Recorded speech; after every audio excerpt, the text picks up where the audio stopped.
Welcome to the Wide Lens podcast, where expanding your perspective on recent history is our mission. Listen to untold accounts from overlooked voices and see familiar stories in a whole new light. Ready to dive deeper? Let's begin. Hey folks, on this episode of the Wide Lens podcast, we are honored to welcome none other than Ralph Longfellow, a physicist, engineer, and a contributor to the Apollo 11 lunar landing on the moon. In fact, Ralph helped redesign the radar systems that guided Neil Armstrong and Buzz Aldrin safely to the surface of the moon. And as we all know, his work became part of one of the most important achievements ever in human history. But Ralph's life, it didn't start there. In fact, he grew up on a sheep ranch near Indian Valley, Idaho, and later went on to study physics at the University of Idaho. He began his career working on microwave antennas for the Navy, then joined Ryan Aeronautical during the Apollo program, completely redesigning the radar front end, which became essential to the success of the mission. His career continued with major contributions to the Viking Mars mission, advanced navigation systems, and defense technologies. Outside of engineering, Ralph is an accomplished sailor who has crossed oceans and served as Commodore of the Coronado Yacht Club. Today, we will explore Ralph's journey, the pressure and precision behind Apollo 11, the legacy of the moon landing, and the stories that defined his life and career. Ralph, welcome to the Wide Lens podcast. It is a true privilege to have you here with us today. Well, thank you, Brad. I enjoy being here, and we'll go on. Fantastic. Well, Ralph, like I said in my intro to you, which was, I'm actually like, folks, if you don't see this, I'm actually pinching myself right now that we have Ralph on the podcast. And that's because my good friend, Jim McMahon, is related to Ralph. And we were talking about the podcast, and he said, "Hey, I've got a cousin who helped out with the Apollo 11 moon landing. What do you think?" I was like, "Are you kidding me?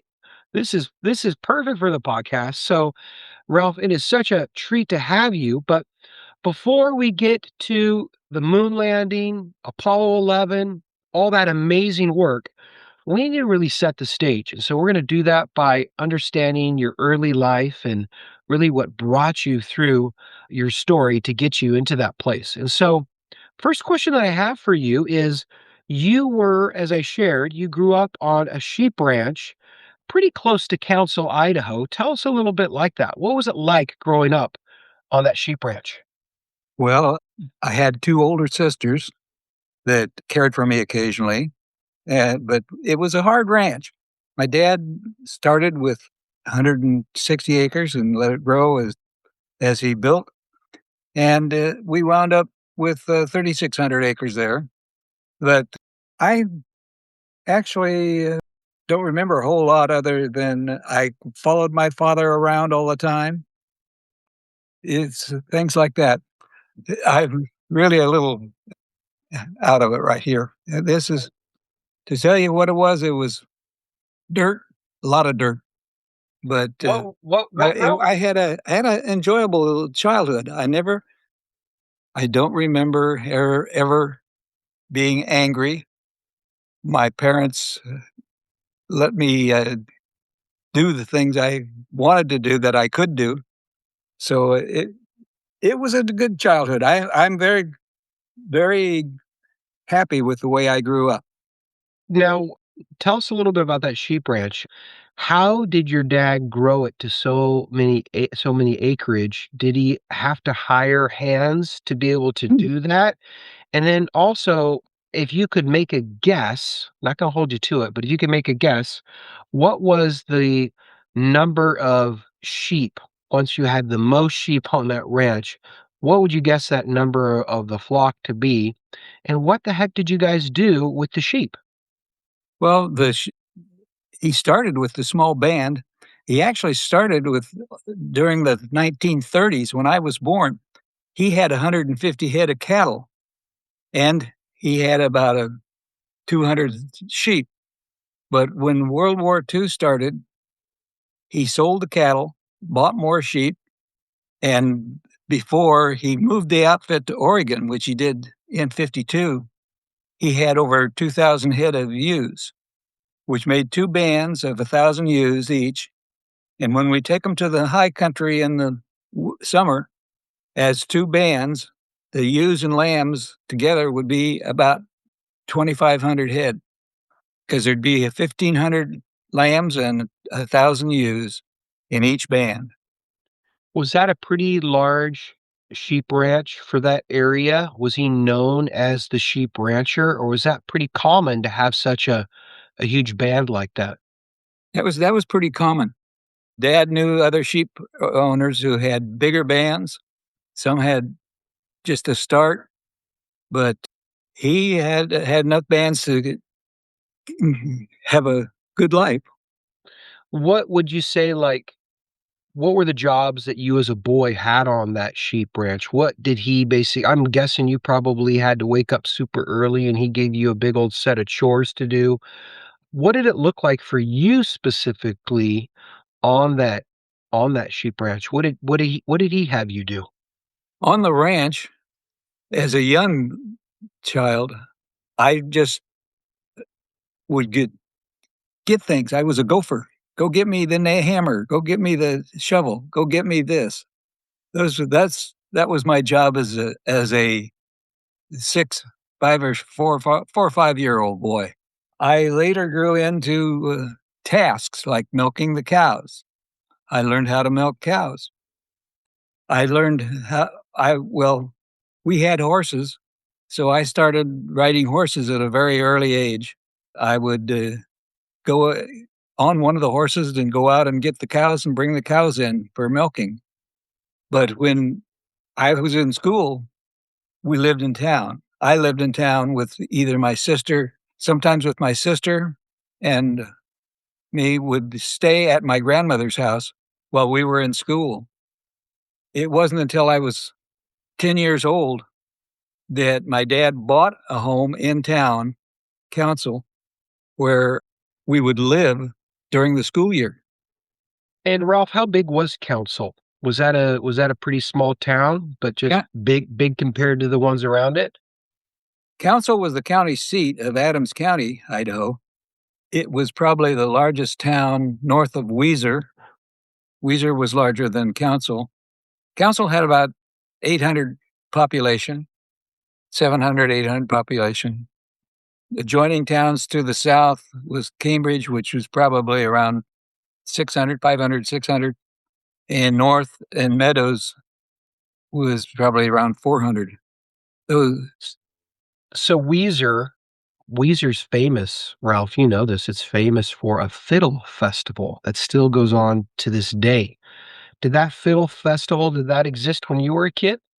no, No, no. that's pretty I remember when I was gone. I had left the country then, but by then, Council has a well, I don't think they don't call it a fiddle contest. They just have a music festival in Council every summer. well, for folks that don't know Weiser, Idaho, that is in the southwest area of Idaho. And it is not spelt like the band Weezer, which happens to be one of my favorite bands. It's spelt a bit differently than that. And I first heard about that, even though I grew up pretty close to Weezer. I remember first hearing about Weezer, Ralph, on a TV show called Head of the Class. And the teacher was from Weezer, Idaho. And I remember looking at a map going, where the heck is Weezer? And it turned out it was like maybe an hour and a half from where I grew up in Eastern Oregon. And it was just exciting whenever you'd hear these obscure Idaho town names in popular culture because not to dismiss Eastern Oregon or rural parts of Idaho, but there's so few people that live out there that folks you don't hear about it that much across the United States. So I'm sure that for a lot of folks, when you would tell people, when you were moving around the country and telling people where you were from in Idaho, I'm sure there's a lot of head scratching that happened. Is that right? Yes, it is. And Weiser was where my dad banked originally. So we would have to go to Weiser every once in a while to take care of banking things. And what I enjoyed doing as a child then was I would go down to the south to the railroad station because Weiser is on the main line of the Union Pacific that goes to Portland. And the big malleys and freight trains would roll through Weiser, not even slow down. And I loved to watch the trains. Were those the same? Was that the same train line that would go through La Grande, Oregon? That's the same one. Fantastic. Well, you were talking about your horses a bit, and you shared a bit of a story with me, Ralph, around a time when you were breaking two horses with your dad. And those horses, which awesome that you can remember their names. I'm sure you were close to them. They were Powder and Star. Those were the names of the two horses. Tell us a little bit about breaking those two horses with your dad, and what did that experience of breaking those horses do to teach you about, about patience, about follow through, about trust? What did you learn with your dad breaking horses like that? Well, it was an interesting experience. I had helped him in the past, but this time, as we were doing it, Dad said, "Son, the bay, which was Powder, is your horse." And I was so excited. I had another horse. I had a horse when I was younger that we lost. So I was glad. It turned out to be a very big summer for me. I was 13 years old, and when it came time to take the sheep to the high country, I wound up riding Powder, the one we broke, leading the pack string. Because Dad rode Star. Star, the big black, was a quarter horse, and he was real skittish, kind of hard to handle. But Dad stayed with him. We had some experiences that summer on the trail. But I was 13, but I was just doing the job. I didn't think anything about it being important as a child. I didn't think of it as a child. I thought of it as another person doing a job. You referenced Star, and I guess your dad probably knew just, horses like people, they can be trained, they can be taught, but also they just have an innate personality to them. And Yes, they do. he looked at those two horses and said, "Okay, Powder for my son, Star for me." And the reason for that, I'm guessing, Ralph, was that Powder was just a little bit more easy to train and maintain like that. And Star, he was famous for bolting and bucking and eventually even being sold to a rodeo. He almost really became a legend. How did handling that horse really shape your confidence as a young teenager working with a horse that had such a strong personality like that? I only had one incident with Star because Dad really stayed with Star, and I stayed with Powder. But we were packing up and getting ready to go to one of the campsites on the trail when I was hanging on to the lead line for Star when he kind of bolted, but I quick got the line around a tree and stopped him. And my dad was he lectured me on that. He said, "Son, you really took a risk because if you hadn't got that around the tree, he would have taken all the hide out of your hands." Absolutely. He was looking out for the best of you and saying that and guiding you like that. Did you ever get a chance to see Star perform in a rodeo when he Oh wasn't yeah. under your care anymore? What was that like? Were you able to, Well, there was a road. be sitting in the stands with your friends and say like, "Hey, that's Star. That was on our ranch." Not only that, I went down to the catching pins before he performed because he was a performer and climbed up on the fence. And he came over. Star came over. Star was gentle. Let me tell you, he was gentle. You just couldn't ride him. And he came over, and I scratched his ears and petted him. And you could see at the rodeo where they get the horses ready in the chute. Star just stood there. They saddled him up. He just stood there. The cowboy got on. He just stood there. The cowboy said, "Go." They opened the gate. The Star jumped out, took about 3 jumps, went up one direction, came down in another, and the cowboy came down where Star had been. Star knew exactly And what. he was not called Star then. The radio string that ran the horses called him Double Ought, Double Ought. Double And up. my dad called the brand Double O because that's what our brand was two O's tied together. Some people called it Lazy Eight, but my dad called it Double O. And the bucking string, you could hear it on the shooter. Now coming out of chute number 9 on Double O is so and so. That's great. How did it change to double lot from double O? Was that just like they just got it confused and named him Yeah, something well, wrong, or they thought it sounded better on the PA system as Double O. it does sound good. It does sound good. That's cool. Sounds like a really fun, healthy childhood growing up in Southwest Idaho. Speaking of growing up there, you also shared with me about a time when a swarm of ground hornets went on and started chasing you one summer. I don't know much about that story, so Ralph, tell me a bit about that. What the heck happened? Well, that goes to the summer I was 14. The fall that summer, as it approached, Dad says wanted to know if I would take a band for the summer. He says, "I've got a band of 500 yearlings. I need somebody to take care of them, and I'll pay you like a herder's wage to take care of them for me this summer." So I took the job, and we kept them in a pasture area in Long Valley, which was over east of our ranch, over the mountain, West Mountain into Long Valley. And one day, as I was tending them, some of them got into an adjacent field, so they had got through the fence. And I went around and got them back through the fence. But as I was pushing the last ones through the fence, I noticed they had disturbed a ground hornet's nest. And a swarm of ground hornets came out looking for something, and I could see they were looking for me. I took off running and ran all the way back to my tent, which is where I lived that summer, and they never caught me. Goodness. And if they would have, that would not have been a pretty picture at all. I guess. So, question that I've got for you, I want to hear more stories. I got some more stories that I want you to share. But taking a little bit of a turn here, this is a young man working on a sheep farm, and he goes on and he is a part of getting the first man to land on the moon. That was a huge win in the space race.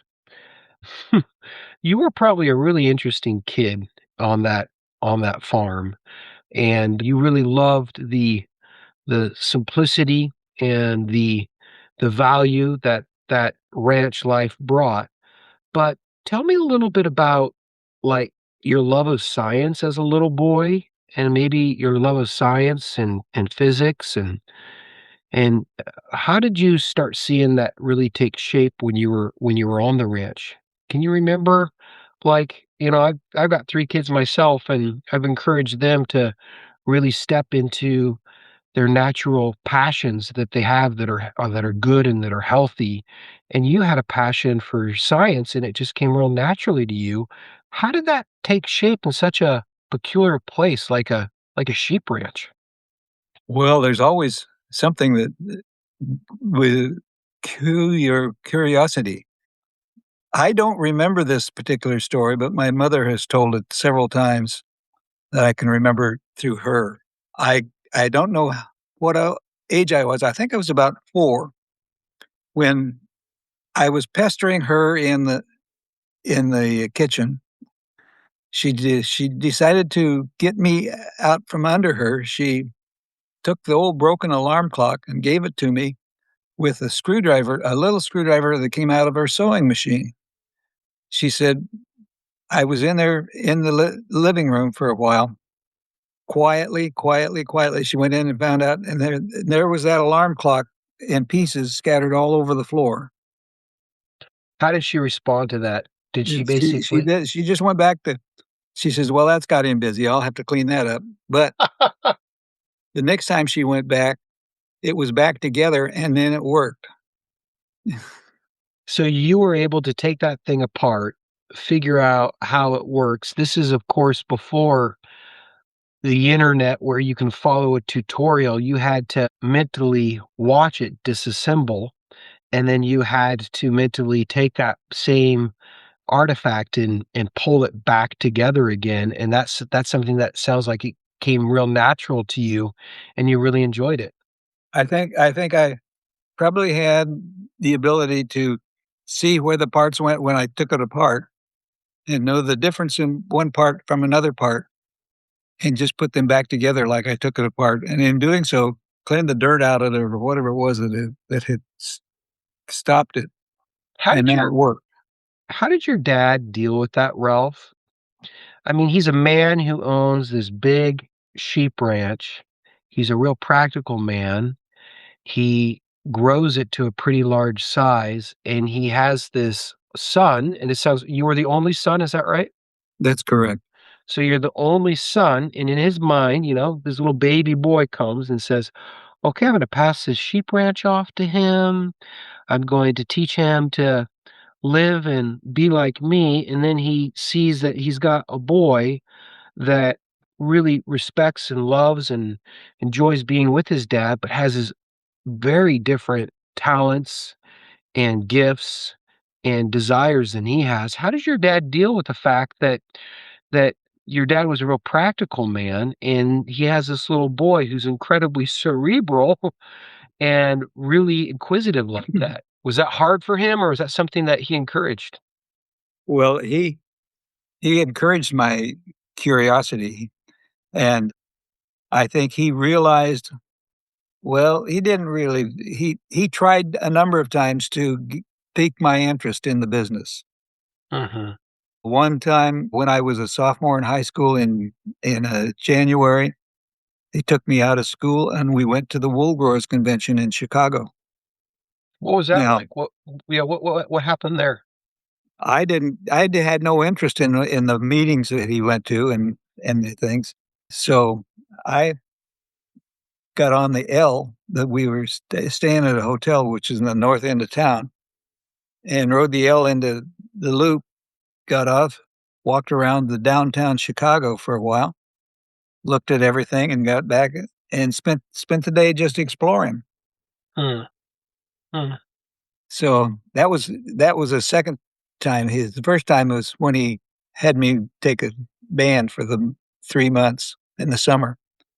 It was after that summer, when I was 14, I had the band. After that summer, the next summer, he asked if I wanted to take a band again. I said, "No, I think I will do something different." So I looked for other work. He could tell that I had no interest in the sheep business, and yet he encouraged my interest in what I had. I will never forget, it was after I joined the Navy when I was home on leave that he asked me if I wanted it, and I told him I really didn't have any interest in the business. My reply was I could probably lose money in it faster than he'd made it. That's some And he sincerity says, for you. and his comment was, he says, I kind of knew that, son, but I had to ask you. Good dad. Good dad. What happened to the ranch? Did he go on and sell that to a competitor, or what did he do with it? Well, eventually in 1952, he moved all the sheep to a ranch. He bought a ranch in Oregon on the Snake River. Hmm. I was in high school at the time, and he moved the whole sheep outfit to Oregon to a ranch on the that banked on the Snake River. There were no roads to it. It was about 6 miles on a side total, but most of it was government land that had the grazing lights to the ranch. It's a much bigger ranch. Why did he move it, Ralph, to that area? What made him decide that it needed to be moved over to the Snake? He was getting too big for the 1,300 acres. And then And after and a friend of his, Lim Wilson, who was also in the sheep business, had a ranch on the Snake River and called my dad and told him this place was for sale that my dad bought. Huh. That he ought to just get into business over there, and he did. It was a good move for him. And then after that, did he just sell the ranch to He someone, sold or? he first he leased it to a cattle outfit because it had grazing rights for cattle on West Mountain, and then he eventually sold it. Gotcha. I made it. I'm this is a comment. When he set me down and told me that he sold it and he laid out how much he sold it for and everything, and I said, "Well, Dad, you made a lot of money in real estate." And he said, he looked at me and he says, "Son, but those woolies paid the bills." Oh, that's good. What a great response. It's funny that you mentioned that. The whole McDonald's model, like where all the money comes from, is the hamburgers pay the bills, but they make all their money in real estate. That's where it all comes from. So super similar. Ralph, tell us a little bit about what school was like for you because you were on a ranch and you were pretty far from any area. Did she just teach you at on the ranch, or were you able to go to a little schoolhouse? What did that look like? Well, Where'd you go? I always I always went to school in council. I either lived at or with my grandmother, or by the time I was excuse me 10, we bought a house. My dad bought a house, and we lived there during the school year. What was I about to say? Yeah, what was it like being a boy in that school? What was your experience like? Well, there was about 25 to 30 kids in each class, and it was I had a good school. Good. I'm trying to reflect on things that had some good teachers. Although kids always teacher had the comment about a teacher. Well, it was my Did seventh grade teacher who kind of keyed in on me and thought I was special for some reason. That did you helped. find the academics to be pretty easy? Like, did they ever consider like pushing you forward in having you skip a grade or anything like that? Or was it really not until that seventh grade teacher that you started to say like, huh, stuff that might come hard for other folks like physics and engineering and whatnot is a real interest and comes natural to me. Like, Well, actually, my second, I went the first grade and I had no trouble learning to read and write. The second grade, my mother homeschooled me. In the why did third she grade, why'd she do that? Why'd she bring you back home and well, homeschool actually, you? my mother, backing way up, taught school before she married my father. She got her diploma for school, the teacher from the normal school in Lewiston, Hmm, and hmm, she taught a one-room schoolroom out in the Sandhills south of Indian Valley. hmm, That's where my dad met her, hmm, hmm. and they were in their mid-20s when they married. They got married, and they at least had $500 because they bought out a homestead for $500. That was my dad's start. That was a lot of money back then. Yeah. So, when you were a freshman, your freshman year in high school, you actually transferred to Lewiston High School. And if you guys don't know where that is, there's two towns. One's called Lewiston in Idaho, and then you cross over the river and you're in Clarkston. And if those names sound familiar, these are two towns that were named after the explorers Lewis and Clark, which is pretty cool. But you transferred to Lewiston High School because council just didn't really offer the math level that you needed. Mm. But also, I know that you were named the most intelligent student.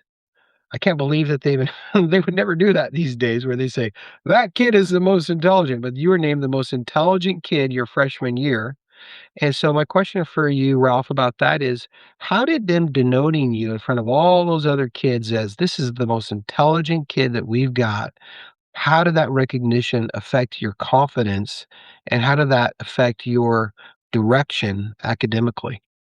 Well, I don't know. I don't know that naming me the most intelligent had any effect on me. It was just a they had kind of this thing they voted on most of them, but they figured the most intelligent, and I had all A's. So I was I was the only student in the class in the freshman class or in the whole school that just got all A's. And but I transferred for my senior year. I only did my senior year at Only your Lewiston. senior. Okay. Only I did my freshman, sophomore, and junior year in council. And I got to the end of my junior year, and I asked the principal if they were going to offer trigonometry or solid geometry in the following year, and he said they would not. So I went to my dad and I said, I'd really like to go to school in Lewiston to get these subjects. I'm going to need them because I'm going to college. And he says, well, we've got my dad's parents for years lived in Lewiston. And I had aunts and uncles and lived there. There were more Longfellows in the Lewiston phone book those days than there were in San Diego when we moved there. Anyway, he said, sure, yeah. So I lived with my aunt and uncle who were childless, and I was their child basically for my senior year at Lewiston. Did they love having you, Ralph? Was that because they had no kids themselves? Did they enjoy having this senior boy in their home that year? I don't know. My my uncle was there. Was the oldest brother. My dad had my dad came from a family of 9 kids, and he was the second. And Richard and that I stayed with was the oldest. So if we He never got married till he was at least 50. wow. Wow. Pretty unheard of back in the day Yeah. too. Anyway, that's So if we're looking back at that time, just a few more stories before we kind of jump over to your university years. I heard a story that you were really good, really talented at shooting blackbirds, and that those blackbirds would find themselves like in a hayloft, and you had like a little secret trick on how to be pretty accurate in doing that. Tell us a little bit about that. well. I had a little single shot 22 rifle, short barrel, is only about 2 feet long. But I had some ammunition that was called 22 birdshot, and it's just like a small shotgun shell. And I was using it, and it's fairly rare. And I don't remember where I got it. I think I got it in someplace. So it's like a Yeah. shotgun shell, but it's the size of a 22 caliber bullet. Yes. Okay. So it's got like it doesn't have a lot of shot inside it then. No, the shot's pretty small too. Mm-hmm. Mm-hmm. So what happened there with those blackbirds and Well, why? the guys I was with didn't realize I was using birdshot. Okay. So I was hitting, and those blackbirds are hard to hit with a 22. Yeah, for sure. So basically, by the time that shot spread, your target, like you didn't have to be as accurate because you had a Right, much larger width right. there. Yeah. That was just one afternoon at the when I worked. That was that summer that when I was 15, I worked at the apple orchard Mm, instead of yeah. after. Was that That's was that the Mesa apple orchards? that was the Mesa apple orchard, which at that time was huge. Apple orchard had Mm. thousands of acres of apples. One of the largest apple orchards in the country. Ralph, tell me a little bit about that deluxe applesauce trick. What's that all about? Oh, that was well, that summer, one day we had to label applesauce. They made applesauce when in the fall every year. Anyway, they had a warehouse full of cans of applesauce, and a big semi truck came in with a box of labels for Safeway. It was a Safeway truck. So the foreman said, "We're labeling apples today." So they set up the labeler, and we spent all morning labeling applesauce. About little bit after lunch, he stopped the machine and he said, we got to label some Deluxe now. So they took the little box of labels out and brought in another set of labels called the Deluxe brand. And I remember the guy that ran the forklift that was bringing the cases of unlabeled cans to the labeler asked the foreman where to get the Deluxe applesauce. And the foreman says, same place we get the others. They're all the same. So I learned a lesson that the label doesn't necessarily tell you what's in the can. Yeah. And it was I next time I was in Weiser, I went to the Safeway store, and I went there just specifically to find out the applesauce. And sure enough, that Deluxe applesauce was 3 cents a can more than the regular applesauce. Well, that sounds like marketing 101, right? So adding value through that perception. Absolutely. Yeah. So you've got all these really rich experiences, and then you decide to head off to Moscow, Idaho, and University of Idaho. And is it pardon me, is it Ralph, is it Moscow or Moscow? Which one is it again? If Moscow? you live there, it's Moscow. Yeah, Moscow. That's right. And Moscow's in Russia, is that right? So Moscow, Yeah, I Russia, guess. Moscow, Idaho. Okay. So you're in Moscow. I got it right the first time. Moscow. And Moscow. What made you decide that University of Idaho in Moscow was going to be your place for university? And did you decide to like apply to other universities? Did you ever think about going outside of the state? You're like a smart kid. Not that University of Idaho is a bad school, but the world's your oyster. What made you decide that University of Idaho was going to be the place for you? Well, first of all, in 1954, anybody who graduated from a high school in Idaho was admitted to the university if they wanted to. So you didn't really even have to, you didn't have to have a set of grades. No, You're in, you apply, you you're in. just all you had to do was graduate from a high school in the state in 1954. But you didn't need that. You're the straight A student, meaning that you could have gotten in on merit if you wanted to. Yeah, So, I know that. And I figured I could afford it. I was on my own money wise. yep, I had made my money working for the Forest Service. I had a few $1,000s. Of course, didn't take a whole lot of money in those days to go to the university. that's right. It's very different today, isn't it? So why did you choose University of Idaho? It was basically because that was it was closer to home. Yeah, You knew that you it's could my get home into state. it. Did you apply for any other universities? Did you No, apply for Stanford? No? no. No. So what was it like going from apple orchards to hay lofts, shooting blackbirds, to the sheep ranch, to you're now in Moscow. You're with a lot of other like-minded kids now. These kids are coming out of the woodwork from all over, maybe from some of the bigger cities like Boise or Coeur d'Alene, and they're all converging on the University of Idaho.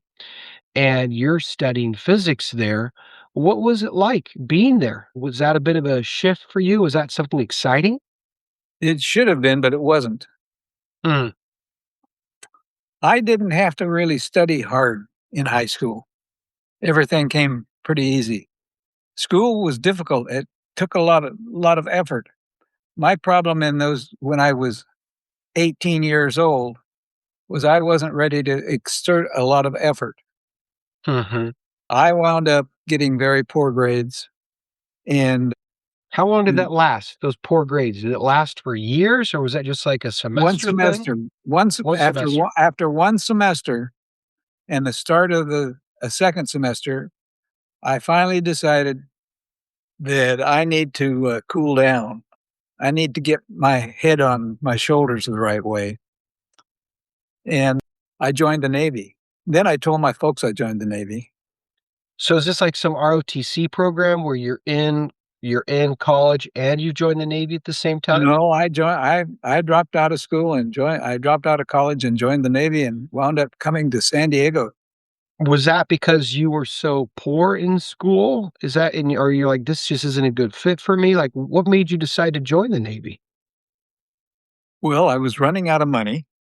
I Mhm, needed some. I either had to go to work, and I knew that if I joined the Navy, I could learn something. mhm, mhm, There'd be something to learn. mhm. So I joined the Navy. So your grades are slipping. I think that that was, like, coinciding with the ski season, so you're a bit of a skier, is that right? I was a skier. Yes, I Did you ski, like, what resorts? Were you, like, skiing Brundage, or where were you? used to. We used to drive every weekend to Red Mountain, British Columbia, for the hill, and that was before Schweitzer. If we had Schweitzer, then we'd be at Schweitzer. Gotcha. So I skied in high school, not at Brundage, because Brundage wasn't a ski resort when I was in high school. We skied right there at McCall on the jump, where the jump is. But, I've taken my kids, sledding right where you're talking about, but I've, spent a lot of days at, Brundage over in McCall. It's a good place to ski. Good, good, hot springs over in Brundage as well. I mean, over in McCall. I don't know if you've hit any of those hot springs, but they're packed used full of them. to Craigbaum Hot Springs hit that at least 2 or 3 times a year. And then Zim's Plunge just north of Meadows was a big plunge. And Well, Starkey at Council. Starkey, yeah, sure. Sure. You know, Ralph, that's one thing you and I have in common. When I was in high school, I did really well, and I remember my senior year, my mom said to me, she said, "You have not brought a single piece of homework home all year." And I said, "Well, I just get my head down during the class at the end, and I just get it all done then and there because I just didn't wanna do it out of class, out of school." And that ability that I had academically meant that I was not prepared for college. I did not know how to study. I didn't know how to take tests really. And so I remember my first year at university thinking I was just gonna breeze through that. It was gonna be as easy as high school. I remember struggling myself, and if I wouldn't have gotten my act together, I wouldn't have finished university either. But it's one of those things where my GPA progressively got better and better. And, later in life, when I was a full fledged adult and my frontal lobe was working properly, I went back to university and got an MBA. I was able to get a 4.0, and I felt so convicted during that master's experience thinking I could have done this as a younger person, but I was busy playing basketball and hanging out with my friends and playing frisbee in the quad and rollerblading and skiing and snowboarding and having so much fun and just wasn't taking it as seriously as I should. So I can relate to that. I really struggled my first few quarters. I did pretty poorly. Yeah. I think my dad asked me one time, "Don't you have any homework?" And I said, I had the same kind of answer. No, I, I had it all done. Got it all. I don't need it home. I didn't need anything. Yeah, I was the same way. Hey, so when you were in the Navy, you told me a little story about how the Navy band director really refused to remove African American musicians from the parade lineup in Mississippi. I want to tell us a little bit about that and how did that impact you? Well, it let me know how those people thought down there, and I started kind of looking around because I was stationed at Millington for going to ATA school, aviation electronic technician, 9 month school, and I played in the volunteer band. We had played Memphis celebration, marched in Memphis, and we played at a football game. We even bussed over to Little Rock and did the same thing in Little Rock. But when we got to Jackson, Mississippi, it was a different climate. But when we pulled in with the buses, we had 2 buses, 2 full buses of the band. We went to the university and had lunch at the cafeteria. And the people in the cafeteria looked at us really strange, and we wasn't sure why.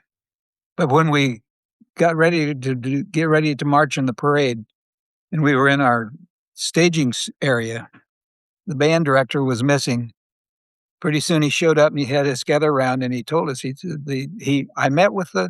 said I met with the director of the homecoming, and he asked me to remove the black children, the black boys, from the band to parade for the parade, and we were going to actually march at halftime, had a halftime performance, and I told him that the black boys don't play, the band doesn't play, and the band didn't play. We got on our buses and went back to Millington, and and it really brought home to me how bad it was in the South in those days. That was 1956 or How 55. did That was 55. how did the Jackson, Mississippi. how did the how did the band respond to that? You know, some of them were probably thinking, "Man, I really wish we could have been in that parade." But at the same time, our band director is standing up for what is right. Yeah, How did folks feel about that? I think we were proud of our band director in Mhm, the main mhm. for putting them what we call put it. He put them in their place, didn't he? They Yeah, don't. They didn't get. yeah. You know, it's interesting. It's sad to say that, like, when we're in the midst of decisions like that, Ralph, it can feel a bit ambiguous, right? And Yeah, clearly, as we're able to look back at history and hindsight, we can see that a decision like that was so honoring and, frankly, the right one of basically saying, hey, we're all created equal and this is a band and we respect every person in this band and it's all of us or none of us. I mean, these are core tenets that the vast majority of America agrees to now. But as you said, this was just entrenched racism primarily in the south of the US based off of, you know, centuries of culture and treatment of people. And that was a cancer that was going to take time to die in the South. And folks were not ready to be challenged like your band director did, but he did. And so it's neat to hear stories like that from the 50s. there was a young black man in our cubicle when I stayed in the Navy in Millington, who was from Sacramento, California. Talk about shock. He was really shocked in the South. I, Absolutely. You would be. So, talking about, so you're in the Navy, but you do finish university, am I right? So oh yeah. you finished What happened was while I was going through ATA school, they ran some tests, or they had me take some tests outside of the school, the Navy, and they said, "Well, you'd be qualified for this project." And then they sent me to a psychiatrist who grilled me, and he said I would be. So they sent me to. They said, "Okay, we want you to be an officer, so we have to send you to OCS, not OCS, NROTC. So you'll have to get into a college that has an NROTC program." Well, that was easy. Idaho had an NROTC program. So I went back to Idaho. That's great. And then your senior year, Ralph, you interview with a company called General Dynamics. Tell us a Yes. bit about that company, what you're interviewing for, and uh, essentially, what did they offer you? Okay, I will back up. I have to tell you the story. When I was in being interviewed for NROTC, I had a commander who obviously was from Georgia. You could tell by the accent. He says, you know, if you're selected for this program, you'll get books, tuition, and $50 a month. and that's not enough to live on. How would you support your income? And I says, well, I've had excellent education in electronics in the Navy. I could get a job as a TV repairman. He says, oh, yeah. Well, if you can't find a job as a TV repairman, what are you going to do? I says, well, if I really had to, I think my father would help me. He says, oh, what's your father do? And I said, he's a rancher. He says, oh, well, how big is his ranch? And I said, 3,600 acres. And he said, do you mean 3,600 acres? And I said, yes, sir. He says, well, I guess he could help you then, couldn't he? It was the end of that conversation. Perspective. Anyway, got back to the university.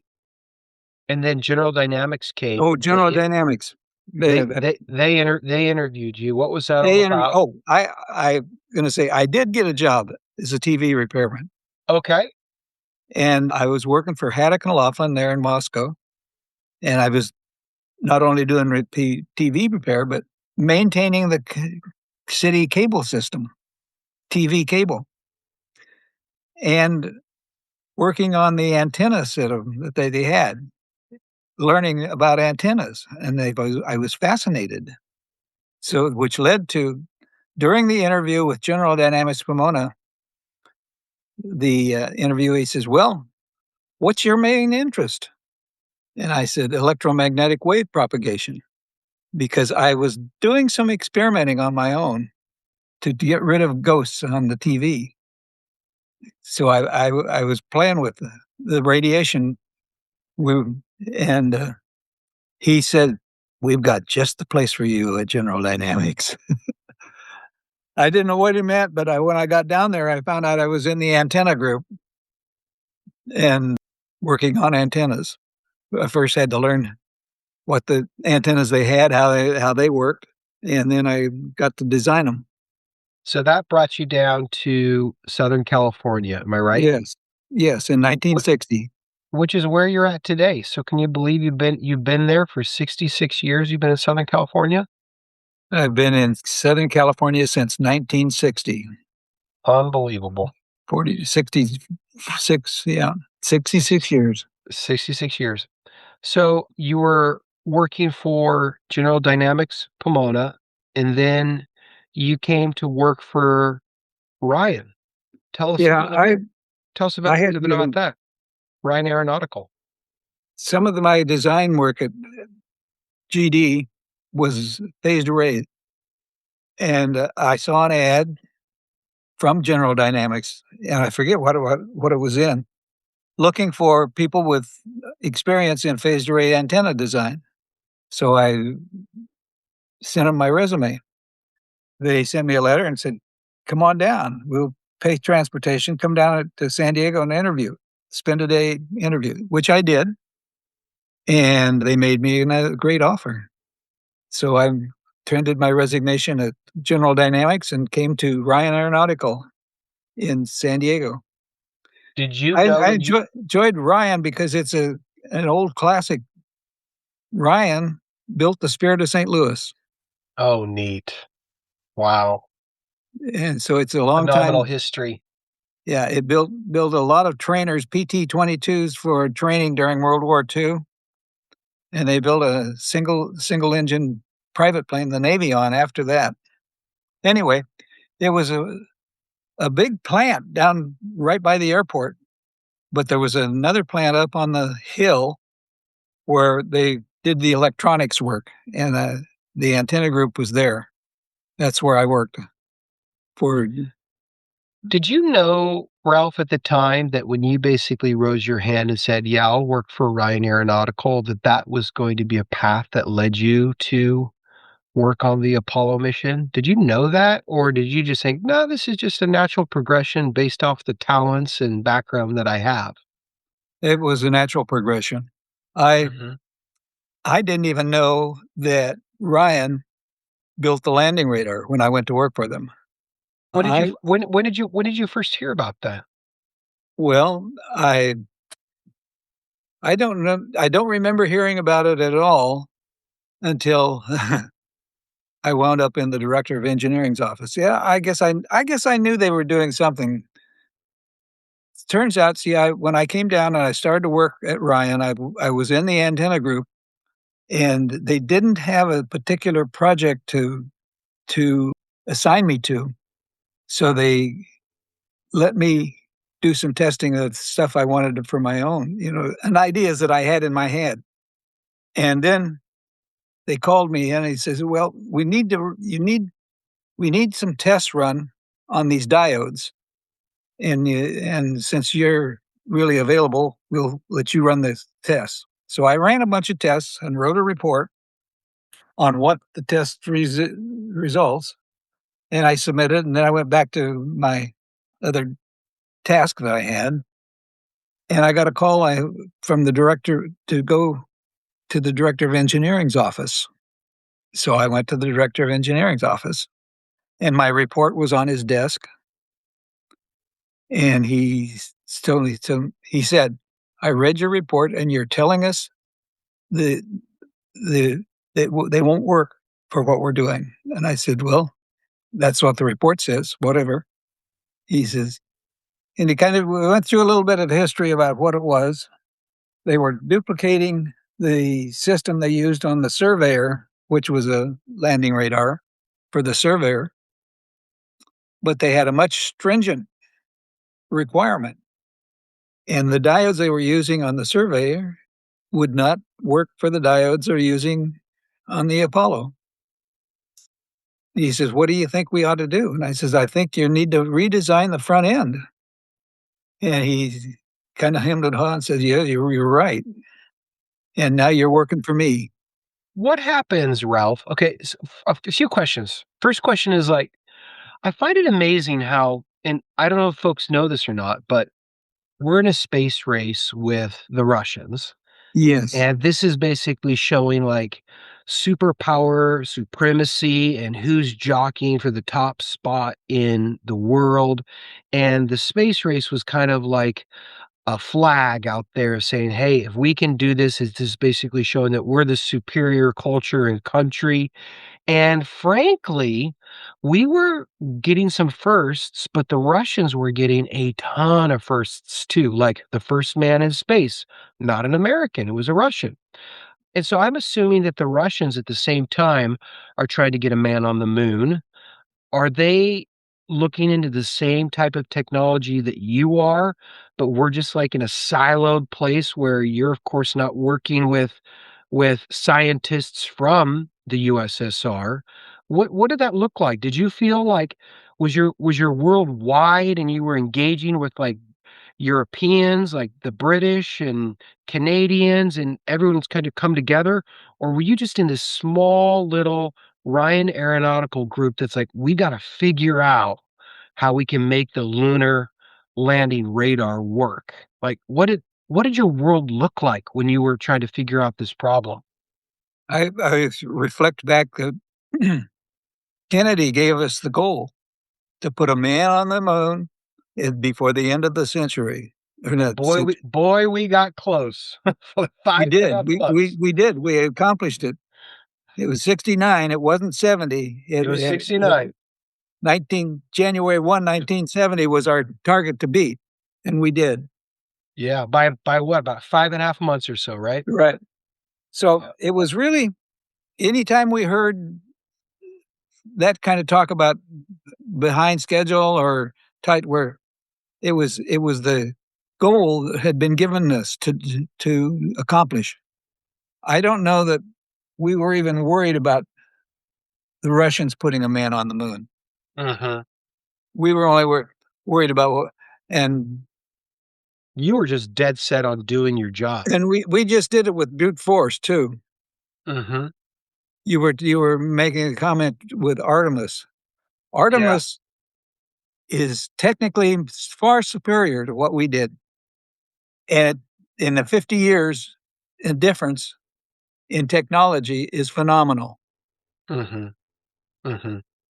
Yeah, they say, I mean, so folks understand what Ralph was working with, they say that the computing power Ralph, that we have in our singular iPhones is greater than all computing power that you had with NASA to get man on Yes. the moon. So Or from your have watches now that have more power in them than computers did. Yeah, that's right. Then these big mainframes. So for you, what did it look like for you to redesign the front radar system? And I'm assuming that this is probably all super top secret stuff that you're working on at the time. You could share with us now, of course. Well, Uh, the landing radar was not top secret. okay. The front end was the problem was the system was a this is getting technical, a zero IF Doppler system.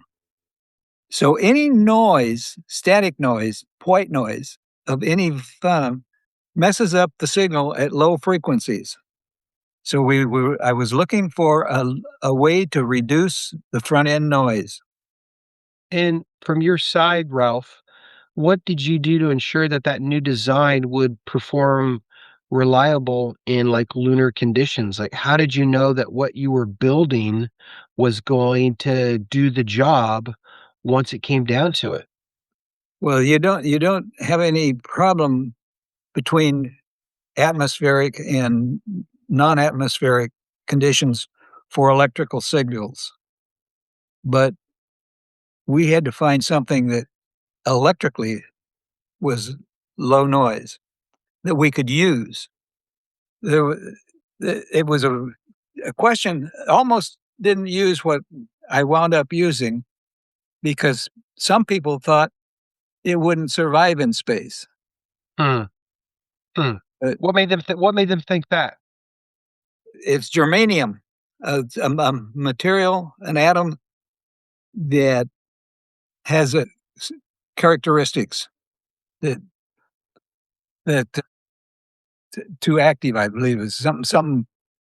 But anyway, it works. We need a diode for the front end, like even the old receivers back in the days when they were crystal receivers, they used a Hmm. crystal or a diode. Sure. We needed a diode in the very front end, and it was the choice that we got, with which we called the back diode. And it's a back diode because it works in reverse, as to most diodes.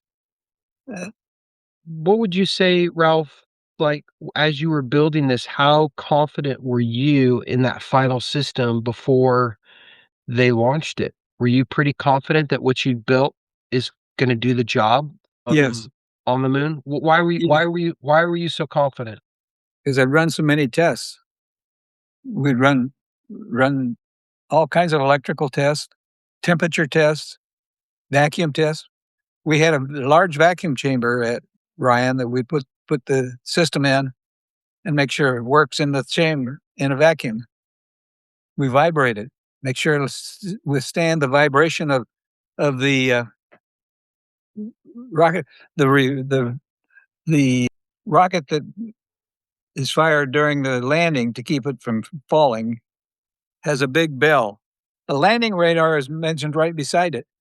I had that bell and a landing radar on a pedestal, and we shook that bell with the same noise like it was an exhaust. Mm, So mm. just all of the tests that we ran gave us the confidence. And Ralph, to use that landing radar, and you're going to have to do some education for me, and I can't believe I'm saying this, but I'm going to apologize here. We know the first two men on the moon. The first one, of course, was Neil Armstrong. Number two was Buzz Aldrin. And then there was another astronaut that actually had to stay in the lunar module. What was his name again? Do you remember? No, no, no, no. What's that? Ah, I can't remember. Okay, so I'll look that up. Horrible that I forgot that. But that astronaut, did you have to teach him how to use the radar system, or was the radar system, was it like an automated system that was just a part of the lunar landing module, and the it kind analogy of I can it draw just does itself? the analogy I can draw to you as to what how the astronauts use the landing radar is the same way you use the speedometer in your car. Mm, You look at the dial and see what it reads. mm, Now, there was a dial, not a dial, but a number on a display in the lunar module during the landing. The pilot, which is in this case is Neil Armstrong, is looking out the window and running the controls. mhm, mhm. The co-pilot, Buzz Aldrin, is looking at the display from the landing radar and telling the pilot how high he is and how fast he's going, Got it. because that's displayed right there, and he's reading those numbers, right? And the communication is verbal. Okay. So it basically is just reading in a system that they relied on during the process. And folks, That's correct. I got it a bit wrong. So the two guys that landed on the moon, of course, were Neil Armstrong. Everyone's heard of him. And then Buzz Aldrin, also very famous. And then Michael Collins, Collins. he remained in lunar orbit, so he didn't actually get onto the moon. He basically was orbiting while the two guys were down below, because they had, of course, had to eject out of lunar orbit once they were done. So so I know another thing, Ralph, is that you basically had a chance to meet these astronauts before they became world famous, and you spent time with them as they came and they visited with you and other engineering teams that supported them. What was it like meeting them? Did you know when you were meeting Neil Armstrong and Buzz Aldrin and the other astronauts that these were going to be the Apollo 11 first men on the moon type of thing? Or were these just run of the mill astronauts? You didn't know exactly what NASA was up to, and you were just kind of showing these guys the systems that were going to get them onto the moon. What was it like meeting them, and what was the context for meeting those guys? Well, we had one detail meeting, and I held that with with Neil Armstrong.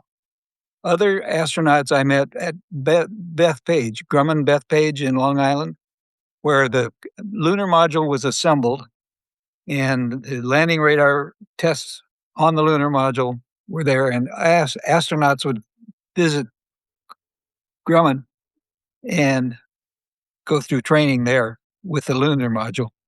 I met some there, but I don't even remember who they were. They were busy. We were busy.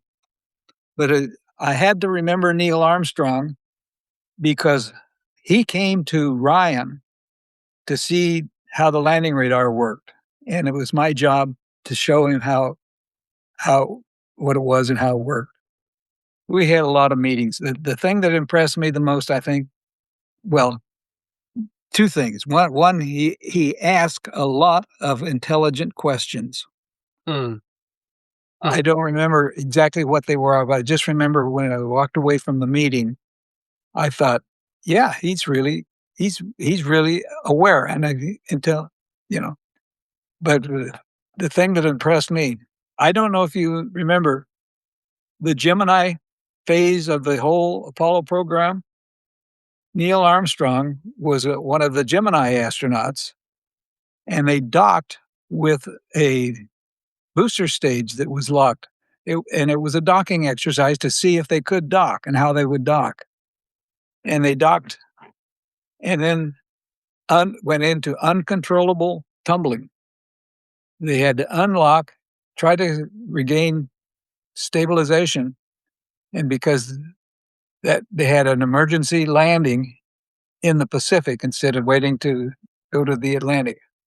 I'm sitting beside him at this meeting and I'm thinking, he said this guy's been up there.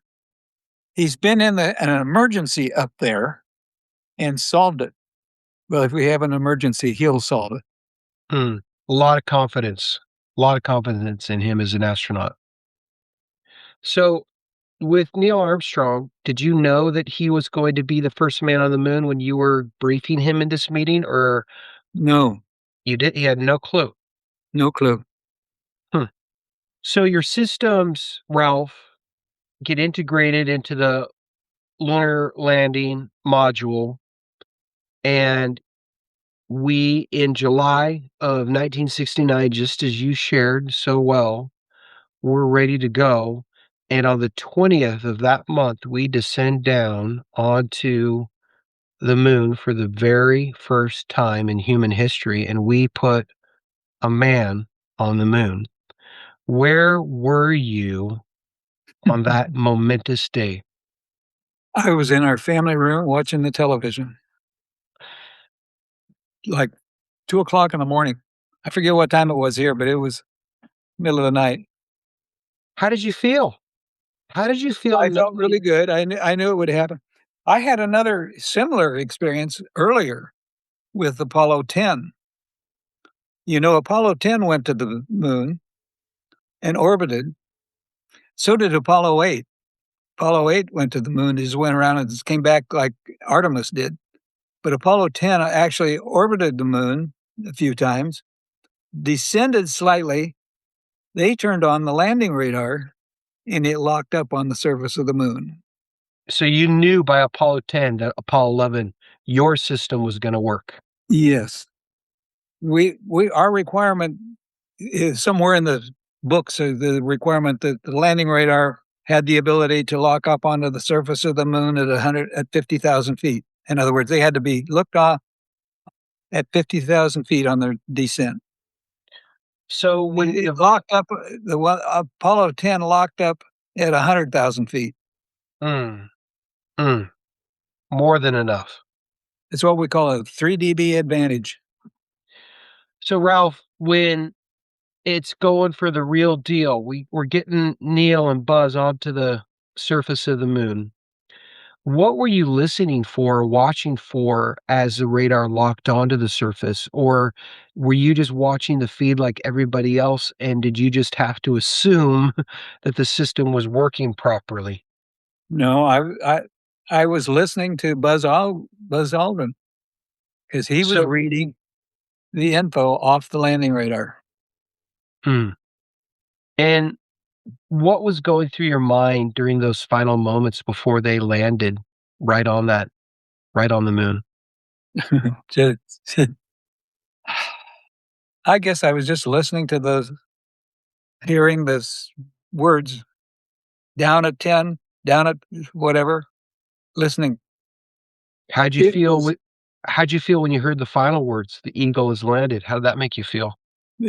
good, of course. Yeah. I had been not working on the landing radar, had been working on other items. I was taken off of the landing radar program at Ryan before we shipped the first production unit. Hmm.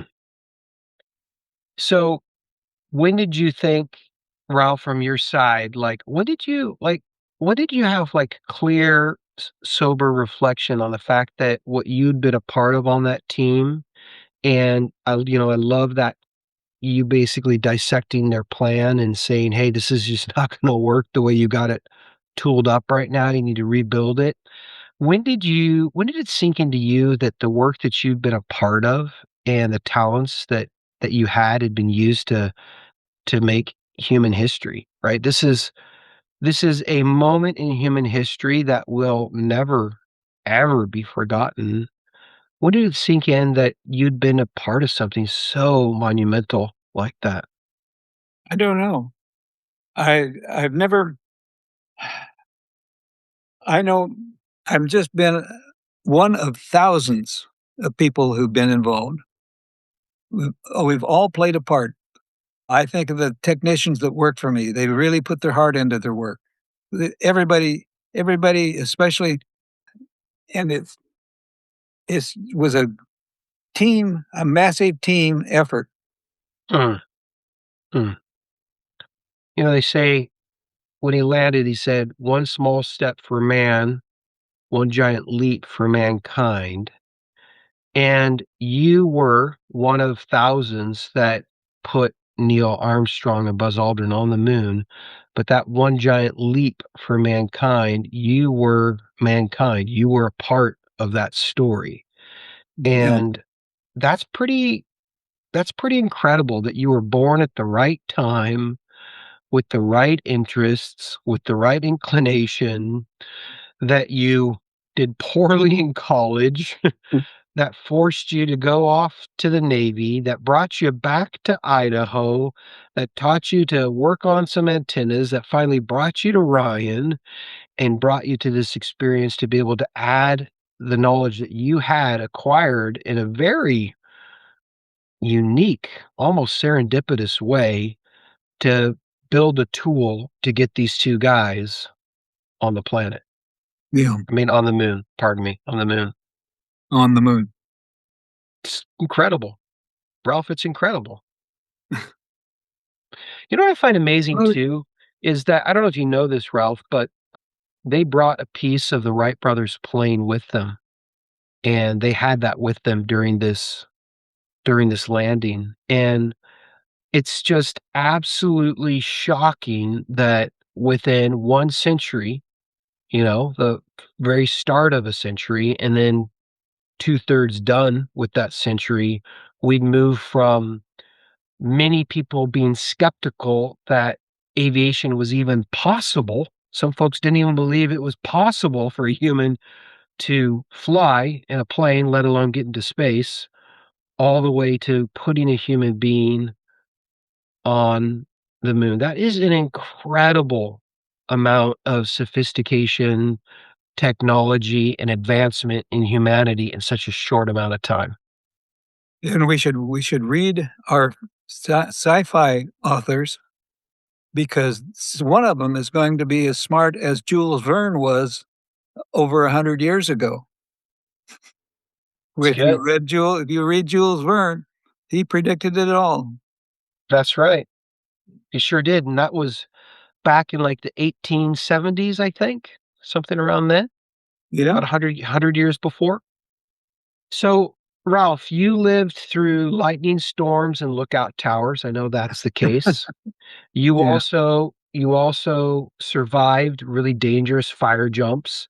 How would you say like all those tensions and all that adventure growing up in the jobs you had and the life you led, how would you say that that compared to Apollo 11 on emotional level? How did that tension compare? Were you prepped for it? Was it like old easy hat because you'd been through so much? Or was Apollo 11 and the landing on the moon, was that a bigger, deeper, hold your breath moment for you? I don't know. I don't. I don't recall having quote moments, whether there was the Apollo landing being a big moment. It was a big moment for everybody. Maybe I was excited. I knew I'd been involved, along with thousands of others. Things like finding smokes from the lookout tower and calling for smoke jumpers, or even some of the work I did with the Forest Service was just those 3 summers I spent with the Forest Service. Amazing. Absolutely amazing. So, did you ever get a chance to meet Neil Armstrong or Buzz Aldrin again after they got back from the moon? No, Hmm.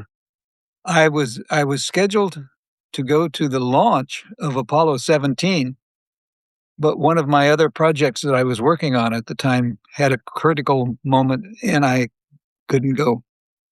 Were either of those astronauts on Apollo 17? No. No.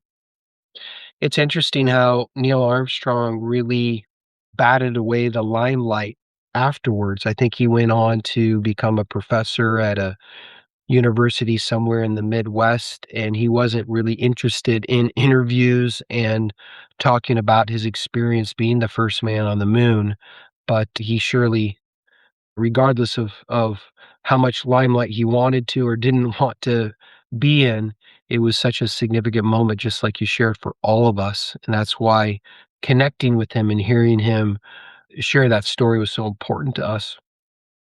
So, Ralph, you work with a team, you get the man on the moon, you create the systems that, like you said, locks into the lunar surface at 100,000. Goodness, that's crazy. Well done, you.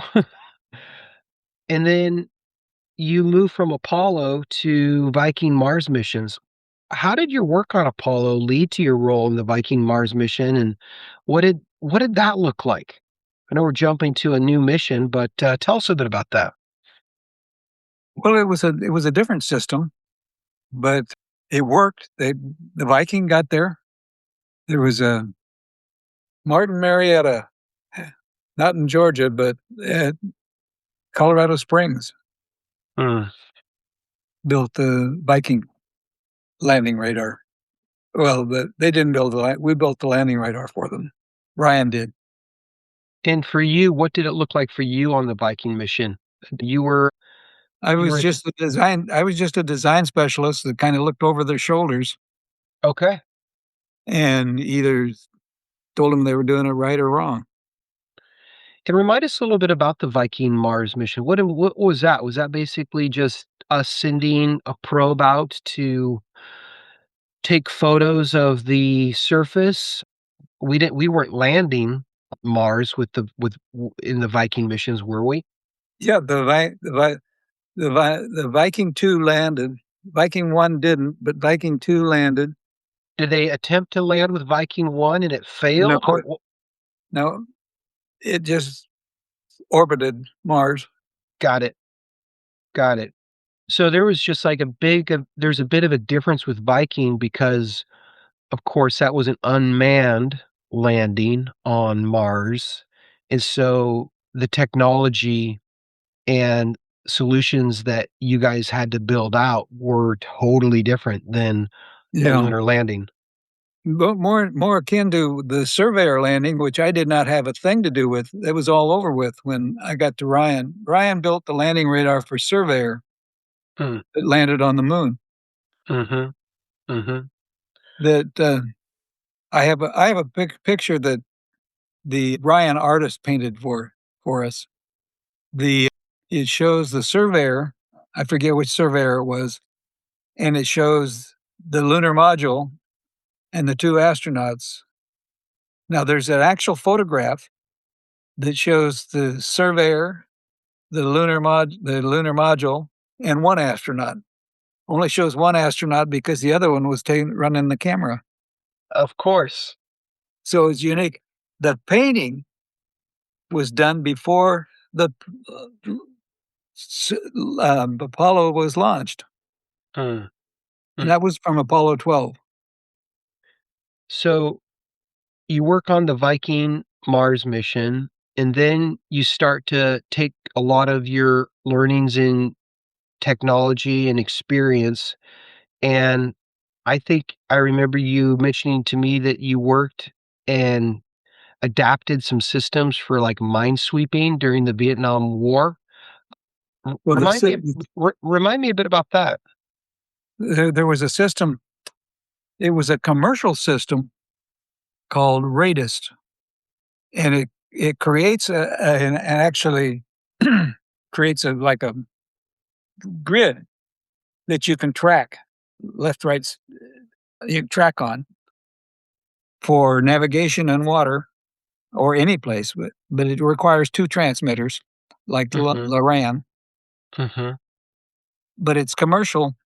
And the idea was to militarize it and sell it to the Navy and get the Navy to buy it and that. So that system had a problem in that, well, we worked on it. I guess we never really sold it, but I worked on that at Ryan. mm, I worked on I was a project engineer on another classified project that pushed the edge on high frequency amplification for the jammers to jam radar systems. mm. Ralph, would you say that through all of these experiences that you've had and the time that you've been able to work on Apollo and Viking, w would you say that, like, as you moved off of space exploration and your career didn't engage in that as much, were you always still super interested in what NASA was up to and what the latest missions were up to? And as we started launching the space shuttle, and the International Space Station and getting back to the moon as we are right now, trying to get man on Mars. Did you stay interested in that? Did you keep your eye on that at all? Oh, yes. I read, actually subscribed to a magazine called Aviation Week that came out weekly. We had a nickname for it. We called it Aviation Leak because there were articles in there that were classified, contained classified information that we. That's a clever name. That's a clever name. I love it. So, Ralph, you've lived a really interesting life. You've lived a really long life. You've lived a very varying life. And I'd love to just, as we work to close this episode up, I'd love to hear a little bit more about some other passions in your life. And one of those is sailing. You've served as the Commodore of the Coronado Yacht Club, and sailing has been a really important part of your life. How did that come about? Why sailing? And yeah, why was that something that really stood out to you and something you really grabbed a hold of? I guess it was about 1972 that a friend of mine at work said, "Why don't you come join me for a sail? We can just sail out." He took me sailing on his boat. We went out to Whistler, which is buoy number 1 at San Diego Bay, which is out in the ocean. Turned around, came back, and I was hooked. It was What a. why were you hooked? What did you love about sailing? What It's resonated just with you? eh, first of all, you're in a boat and it's moving Mhm. and there's no motor running. Yep. There's just the wind. You are physically using the wind to move that boat any direction you want to move it. Mhm. Mhm. And depending on how, and there's the technique of the sails. You learn that the sails have to be set a certain way to get a good speed. So it really hooked. I gave up skiing when I started sailing. Were you skiing, like, over at, like, Big Bear and Mammoth at that point, and you decided just to pack those skis up and just go out your back door and start sailing? No, I was skiing Alta. Okay. Yeah. Had friends in Salt Lake that we could fly up and ski Alta. You know what else I love about sailing too? And I've only had a chance to do it a handful of times. But Ralph, I've got a good friend of mine here in the Puget Sound who owns his own yacht, and I'll help him prepare it for the beginning of the season and take it out with him. And I always ask lots of questions, as you're probably not surprised to hear. I've always been doing that. And one question I always ask her was like, how far can you go on a gallon of diesel? And holy smokes, to displace a boat through water is incredibly expensive in regards to both money and power to do it. And that's what's really neat about sailing is that you're harnessing as you shared the wind and you're moving that boat, displacing that boat through the water where it just it costs a fortune to run something like a diesel powered yacht. A diesel powered, yeah. Really My boat is. my boat had sails on it. Exactly. Exactly. So I know that you once sailed out to Hawaii. Yes. I've only flown to Hawaii a few times, but I know leaving SeaTac and I head up over the water, I'm like, goodness, it is going to be a long flight. It was during the day of nothing but blue underneath me before I get to this small chain of islands in the middle of nowhere and land on it. What stood out for your voyage to Hawaii? Because that's a lot of water and a lot of time to get there. Yeah, and I went on one of our neighbor's boats, 42-foot, Diana. It, he I concluded afterwards that he was not a sailor because he he made a few mistakes, and he couldn't run the radio. He could not understand the single-sided radio where you he kept stepping on the operator. He kept stepping on the o so I finally wound up running the radio. It took us too long to get there because we had to take down the headsail and put the main part water down at night. How long did it take you to get to Hawaii? 18 days. Is that how long should it take San Diego to Hawaii? We should have taken about 12 in that boat. Were people getting nervous on day 13, or were you able to be in communication? No, nobody. There was only two of us on board that really knew that we were. The owner and his cousin, who was from Switzerland, didn't know much about it. We got him there. Once you got to Hawaii, what did you do? Did you just do a little R&R and spend some nice time there, or did you just... I took a shower the first thing I did. Did you guys not have a shower on the boat? Oh yeah, we did, but there's nothing like standing under a shower that let the water run rather than standing under a bag of water that you've heated. Yeah, for sure. For sure. Did you just turn around and sail that back, or did you fly home? No, I flew back. Mm-hmm. Mm-hmm. He actually hired a man and a wife, a couple, to bring the boat back. Mm. And they had all the time in the world. They sailed it back. So Ralph, another sailing journey you did was from Camden, Maine to Atlantic City, New Jersey. What was memorable about that one? Going down the East River. Where's that? Remind us where the East River is. Between Brooklyn and Manhattan. Got it. Got it. So like the Brooklyn Bridge crosses the East River? Yes, it does. Okay. Sailed under the Brooklyn Bridge. That's a massive bridge, that Brooklyn Bridge. And I was supposed to, everybody warned me of Hell's Gate, which is a channel just coming into the East River. But I had no problem going through there. And coming down the Long Island Sound. Mm. That took 2 days. Were you able to going through the canal, Massachusetts? You go through the canal at the right time, because if you go the right time, you don't go through the canal. The current in that canal, because of the tide, can run you backwards when you're running full speed ahead. Mm.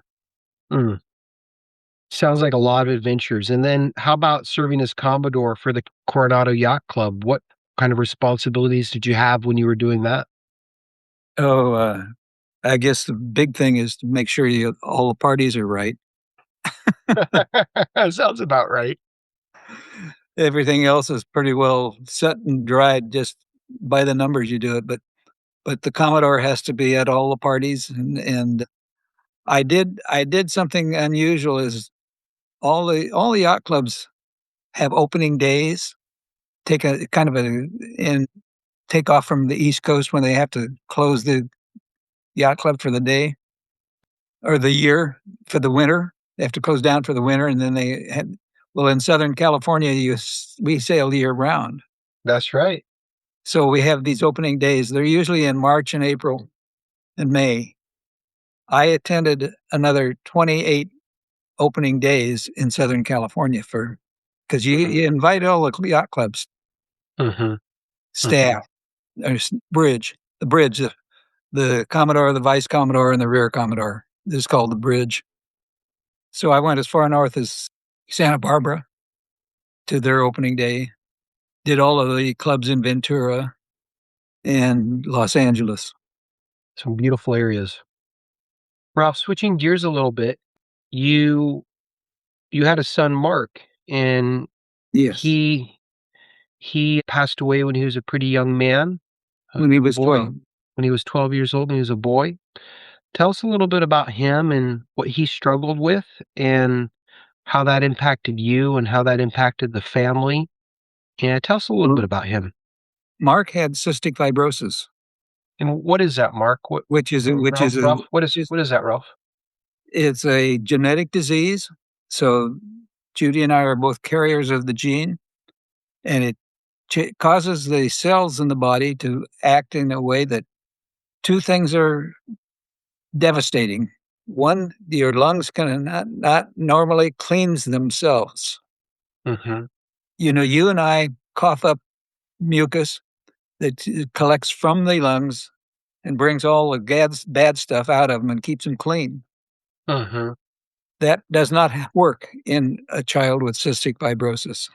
Mm-hmm. So we had to clean his lungs by patting and jarring all that mucus up with him laying down with his head low so that it would run out. It also stops the enzymes that your pancreas creates to digest your food. So the child with cystic fibrosis has to take enzymes local orally. There we go. Orally. Orally to digest their food. Mm.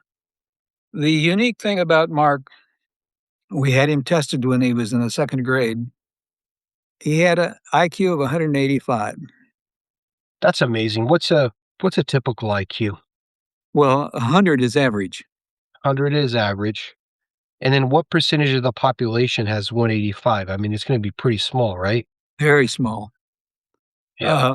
The man that tested him said that Mark could probably do college calculus if given a t- chance at it. Okay, so take a listen to this, Ralph. I'm just Googling this right now, and I don't know if you know this, but an IQ of 185, they call that extremely high. And that score and the rarity of it indicates someone that has the cognitive ability found in fewer than 1 in 100 million people, meaning that your son, Mark, was probably one of 2 to 3 people living in the US with that IQ. Could be. It says here he, he was smarter than 99.9999997% of the population. It's incredible. Wow. That's I never looked at it that way. They call it profoundly gifted. And they say that someone is profoundly gifted at 180. So 180 is very uncommon, but it's found, and 185 is just incredibly rare. Well, he was a whiz at math, I can tell you that. Mm. And he understood. They say they say, Ralph, that if you've got a score of 140 or higher, you're considered a genius. 180 and above is profoundly gifted, and there's only among the top handful of minds globally. It's pretty incredible. Well, I've been tested. I'm 135. Well, you're close to genius. You helped us get a man on the moon, but you're not quite a genius. You're 5 points Well, off. You're uh, close. I'm just happy if I'm double digits, Ralph. I'll be happy being double digits. Yeah. So with that amazing IQ, that's a very unique, special boy. If you don't mind me asking, Ralph, when he passed away at 12, which is really young, I know that now people with cystic fibrosis, they can get lung transplants and whatnot, and live longer. But was it shocking when he passed away at 12? Or did you guys see it coming well, because his health was just deteriorating so fast? his health was deteriorating. It's Mhm. amazing, but when he was diagnosed at 18 months, he was in the hospital and they told us he might live to be 3. Hmm. He had his one lung was plugged at that time, and he couldn't get it out at the hospital. We finally got him out of the hospital, but and exercised him and got it cleared. Got his lung cleared. So he was uniquely popular. Let me put it that way, because he could help all the kids with their math, but he loved baseball and he knew how baseball statistics were created. Hmm. He'd be listening to a game and somebody'd get a hit. He'd say, "Oh, that made his batting average go to so and so." He would know the number. He would know he'd know what the kids, he would know the players' average before, but what he did, he'd change it. He'd know what it would going to be after. And his team. He had two friends that he played with, Mm, and their father, these brothers, took all three boys to the barber one day. And Ray, the father, told me this story. He mm. said, I waited till Mark was in the barber chair, and I said, Mark, what's the best hitter the Padres have? And Mark said, do you mean batting average, home runs, or RBIs? It's a great rebuttal. It's a great rebuttal. And Ray said, that stopped the barber right there. No kidding. So I said, well, in each category, Mark. So Mark rattled off the numbers in each category. Mm. He says, he says, I think the barber thought he had a midget in the chair. I mean, it's a great response because Mark was right, Ralph, I know dissecting it. it like that. Hey, you also mentioned to me that when he was in the hospital, he was the only person, the only kid that was getting the newspaper delivered. That's right. What did the doctors and nurses think of that? Oh, they loved Mark. Yeah, He could converse with them in anything, you know. yeah. Did I tell you the story about when I took him to the track? No, no, let's hear about this gambling story with Mark. He had been following the horses at Del Mar, and he every day he did paper bets, you know. And I told him, "Well, Mark, I'll take you to the track." Good, he wanted to go to the track, but he was in the hospital, and the track was it was the last day, so I got a pass for him. So our neighbor Bill and I picked up Mark from the hospital, took him to the track, got in. First race, the night before, stopped by the hospital on the way home, and I said, "Well, Mark, I'm gonna take you to the track tomorrow. How much money? I'll bet for you. How much money do you want me to take to bet for you?" He says, "Oh, $75 will be enough." Okay, so I made sure I had $75. Anyway, the day starts, and first race comes along. I said, "Okay, what do I bet?" He says, "Nothing worth betting on in the first race." Why? Okay, Because he needs to see them run. Why would he say no, that? he knew the horses. Ah, He knew the jockeys. He knew the trainers. hmm. He'd been reading about them for a couple of months. So statistically for him, he knew that it wasn't a good bet to bet on anything. No, neither in the second race. You don't get the good races till the latter part of the day. These are just warm up races of unknowns. Anyway, third race comes up. And he says, "Okay, Dad." He says, "Go to the exacta window and baseball these three numbers." And I said, "What?" He said, "Just go to the exacta window and tell the guy baseball these three numbers and then give him $30. Okay, which I did, and we lost. The fourth race comes up, and I forget how we bet, but it won, and we got a little money back. And the fifth race comes up, and he did the same thing on the exacta, only it won $80. Yes. And How did Mark feel about that win? yeah, that was well. He just he took everything in stride. Mhm. We left the day with about $80 ahead, and it Now was Ralph, Mark was one of you had a couple kids, a few kids? we had two older daughters. He had two older sisters. So how was it for them when Mark passed away? Was that hard for the whole family? It was hard for everybody, but I remember. See, Debbie was what 10 years older than Mark. Yeah, and Ann was about 8 years older. Yeah, it's tough. The first problem was the first no, not a problem, but first the dramatic was letting the girls know what Mhm. was wrong with Mark Mhm. and that he probably wouldn't survive. Mhm. and preparing them for it. It's amazing how some folks come into our life for such a short amount of time and they make an impact that impacts us our entire lives. Like, it's been lovely to have had Mark around even to today, but in his short 12 years, he really made an impact on you and on the family, and sounds like on people Yeah. around him.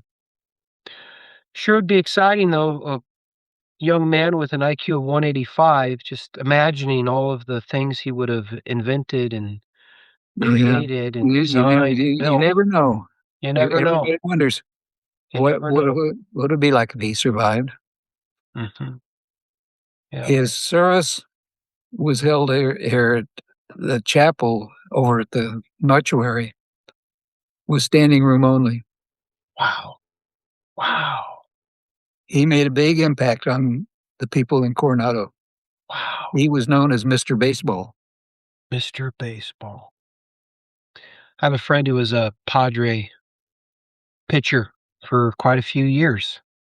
I'm sure he would have loved to, if this was at a totally different time. This is maybe 20 years ago or so. Probably would have loved to have heard Mark quote a bunch of stats about him. Yeah. We have a great picture of Mark and Randy Jones. Mm, mm, neat.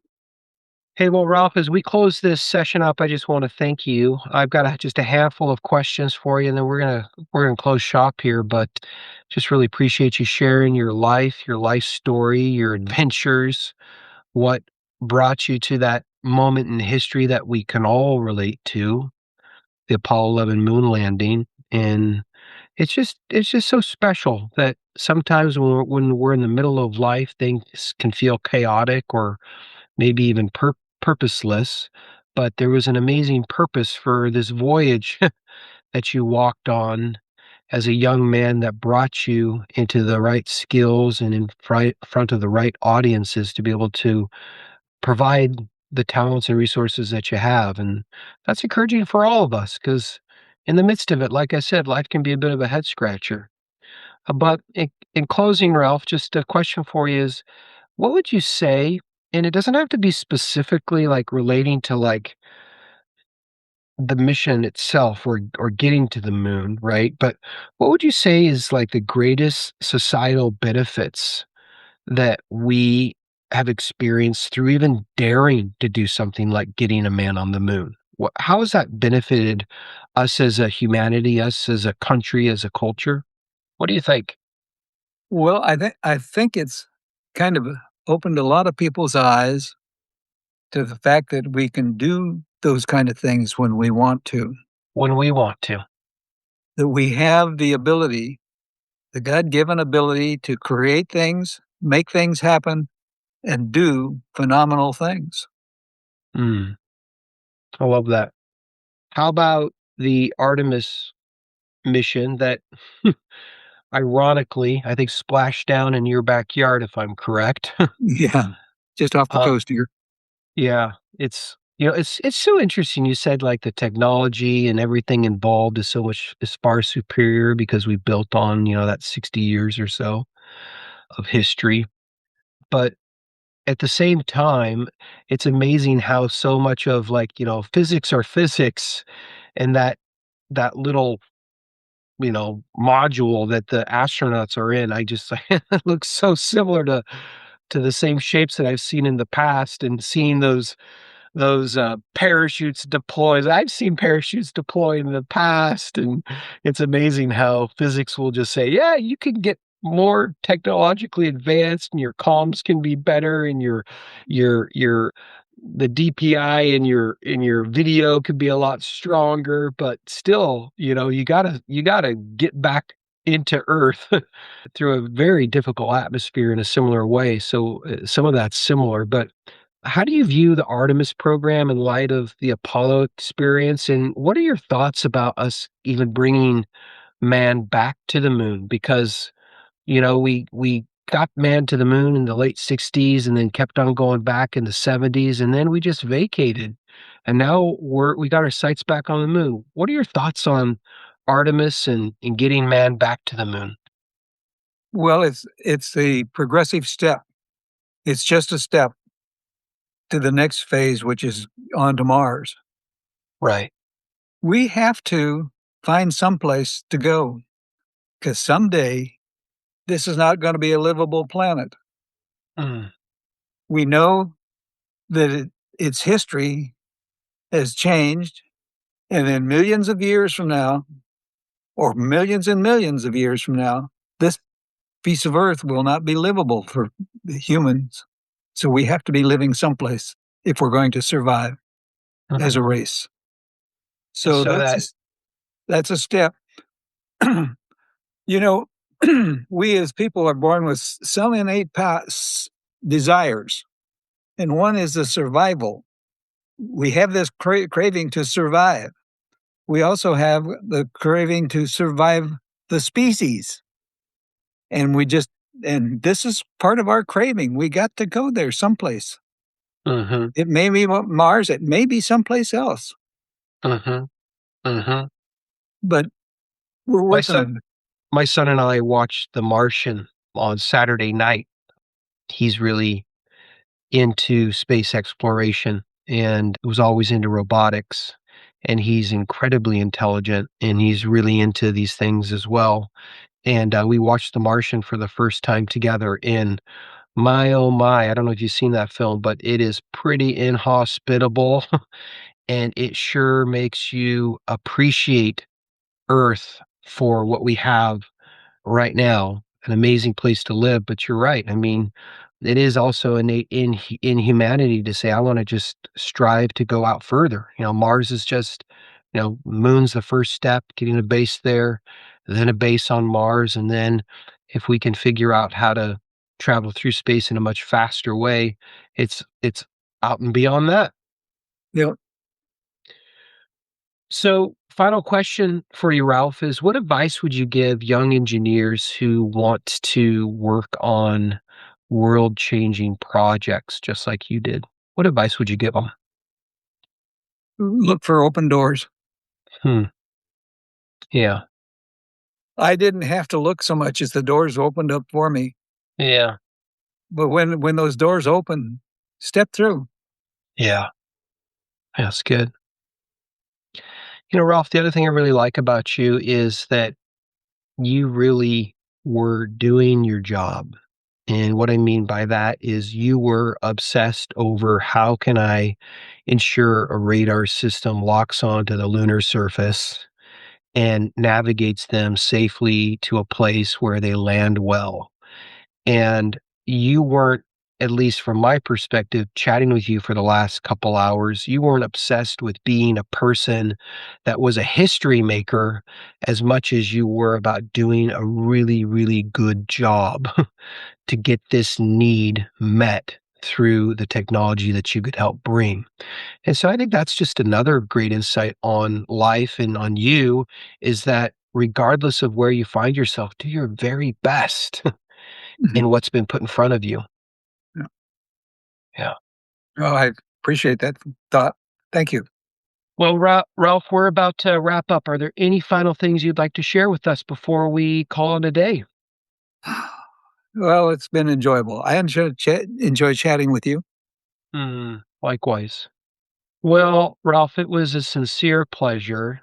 It was incredible hearing your story, being someone that is from the same part of the US, me being from Northeast Oregon, you from Southwest Idaho. It's so encouraging for me and encouraging for so many folks that our lives can unfold in really powerful and amazing ways and yours did and it still does and I'm just super thankful that you took some time to share with us the lunar landing Apollo mission, your part in that, and your story on how you got there and where you're at today. So, Okay. Ralph, thank you so much for being on the Wide Lens podcast. It's been an absolute pleasure. Thanks for having me. Thanks, Ralph. Mhm. Thank you. That's a wrap on the Wide Lens podcast.